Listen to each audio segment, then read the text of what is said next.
What if I told you that deep beneath the earth, in a place no sunlight has ever touched, an ancient form of life thrives, completely independent of our sun? Its existence could redefine our understanding of life in the universe. For kilometers down, 10 Eiffel Towers stacked one upon another.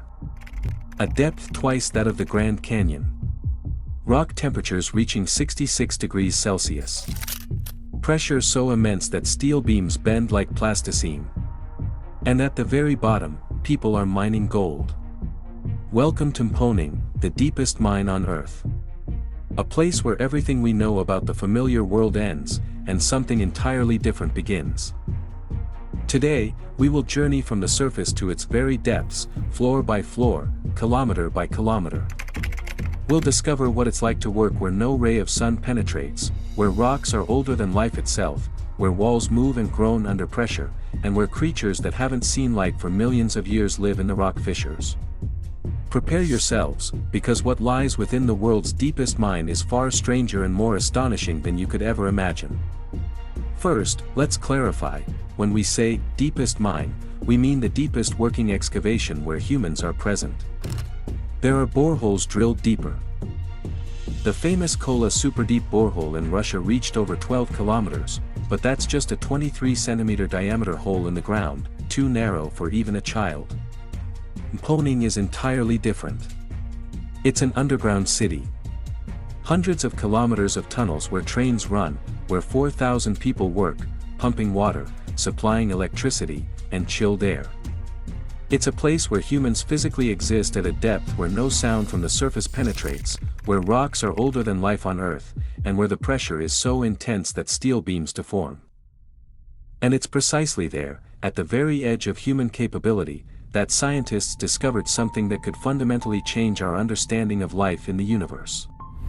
Mponeng is located in South Africa's Gauteng province, approximately 70 kilometers southwest of Johannesburg. Its name, from the Sotho language, translates to "look at me," and the mine certainly lives up to its name. It's part of the Witwatersrand, a geological formation containing the largest gold reserves on Earth. Nearly half of all gold ever mined by humanity has come from here. The gold rush of 1886 led to the founding of Johannesburg, a city that grew literally on gold. And the Witwatersrand mines have fed the South African economy for a century and a half. But how did so much gold accumulate in one place? Geologists believe the Witwatersrand was an ancient riverbed that existed about 3 billion years ago. Rivers washed gold particles from surrounding rocks and deposited them as placers, which were eventually buried under kilometers of sedimentary rock, transforming into gold-bearing layers. 3 billion years is 2/3 the age of Earth. The gold mine from Mponeng today was brought by rivers that flowed across the planet long before the first multicellular organisms appeared. Miners are essentially working an ancient riverbed, now situated 4 kilometers deep due to tectonic processes. Mponeng began operations in 1986 and has been continuously deepening ever since. Its current depth is around 3.8 kilometers, but in 2024, Harmony Gold approved an expansion project that will extend the mine to 4.2 kilometers, prolonging its life by another 20 years. But enough with the numbers, let's descend.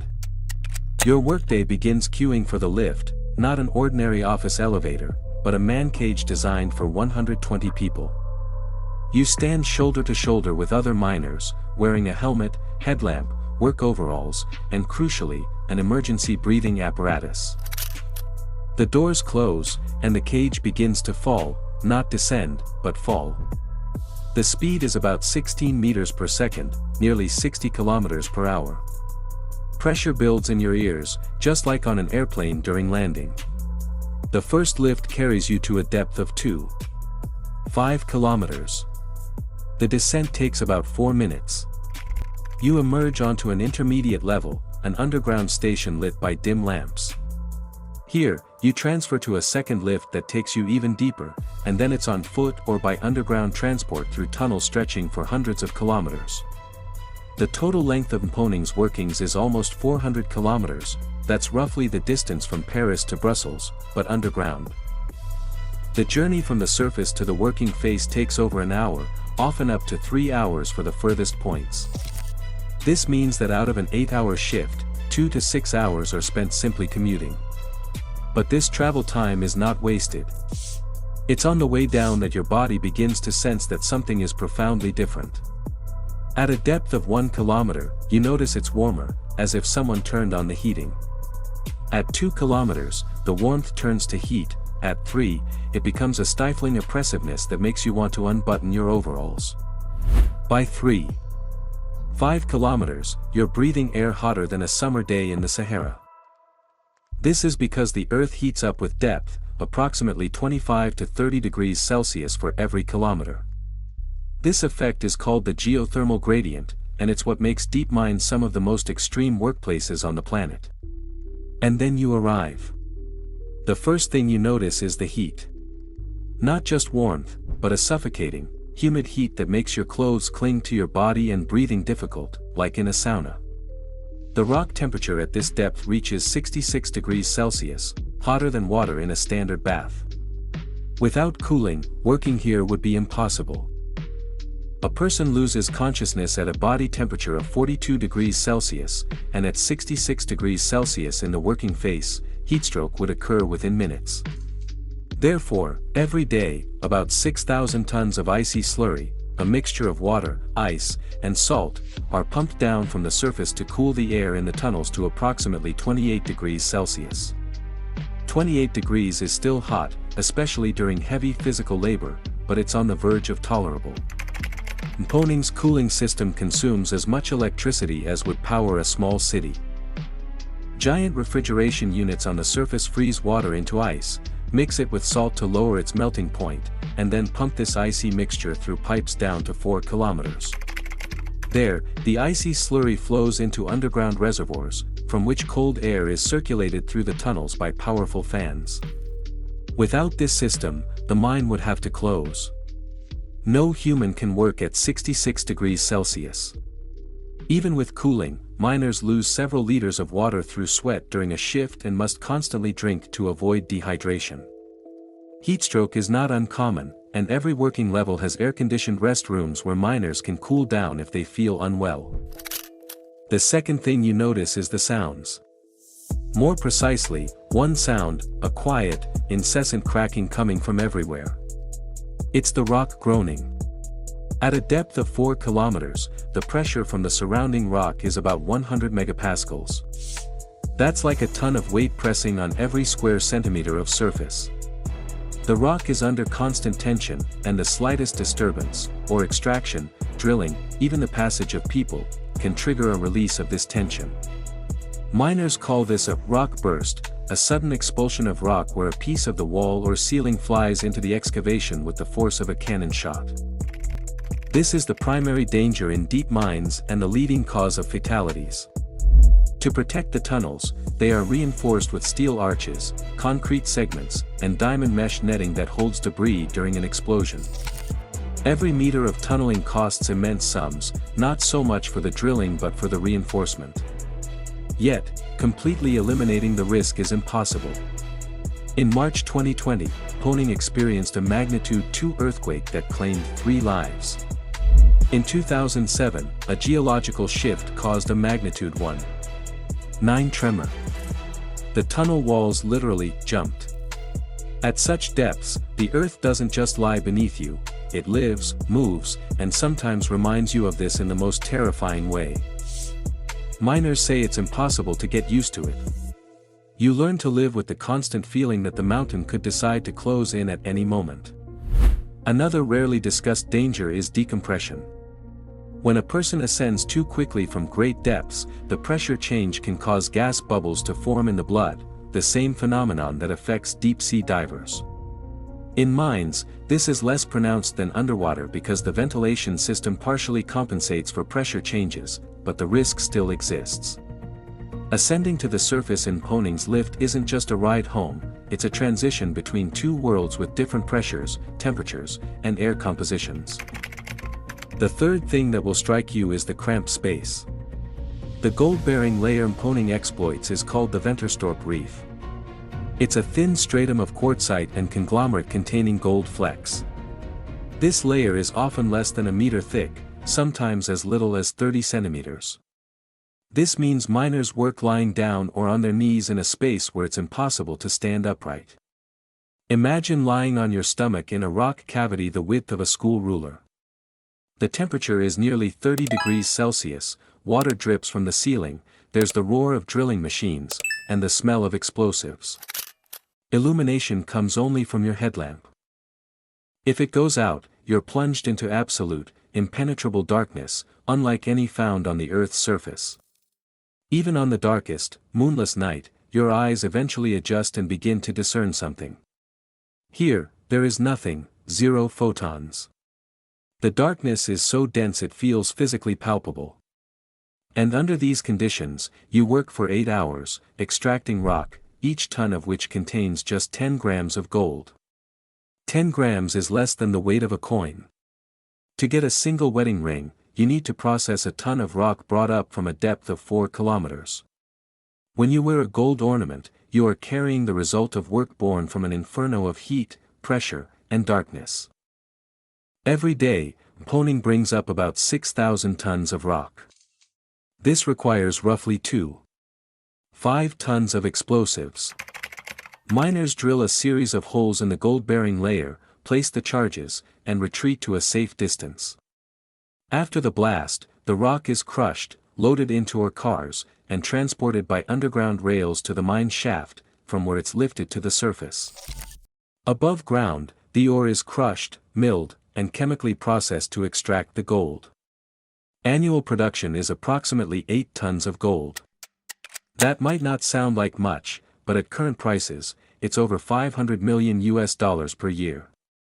Is the game worth the candle? It's not a simple question. On one hand, there are colossal costs for electricity, cooling, safety, wages, and equipment. On the other, gold is always valuable. And the deeper the remaining reserves lie, the more expensive it becomes, because easily accessible gold ran out long ago. Mponeng represents the last frontier of mining, a place where people only venture when there's nowhere else to go. 8 of the 10 deepest mines in the world are in South Africa, and all of them extract gold from the same Witwatersrand formation. This speaks to 2 things, the incredible richness of these deposits and the fact that the upper layers have been completely depleted over a century and a half of continuous extraction. Humanity is literally scraping gold from beneath its own feet, deepening by tens of meters each year. But the most astonishing discovery at Mponeng isn't in the gold-bearing layers. It's in the rock fissures, in the water seeping through the stone at a depth of almost 3 kilometers, and it's alive. In 2006, Princeton University microbiologist Tullis Onstadt and his team filtered 5,600 liters of water collected from deep fissures at the 104th level of the Mponeng mine. They expected to find a diverse community of microorganisms, dozens of bacterial species, as is typical in groundwater. But the result was shocking. The water contained only one species of bacteria, a single rod-shaped microorganism, 4 micrometers long. The name, Desulfurutis audaxviator, meaning, the bold traveler of sulfur, was inspired by Jules Verne's classic novel, Journey to the Center of the Earth. In the book, Professor Leidenbrock discovers a secret Latin message, descend, audaxviator, e terrestre centrum attinges, descend, bold traveler, and you will reach the center of the Earth. Biologist Dylan Chivian, part of the Discovery team, recounted, when we heard that name, we slapped ourselves on the forehead. That's it. It was a perfect fit for a creature living closer to Earth's core than any other known organism, a bold traveler in its own right. And here's what makes this bacterium truly unique, it is completely independent of the sun.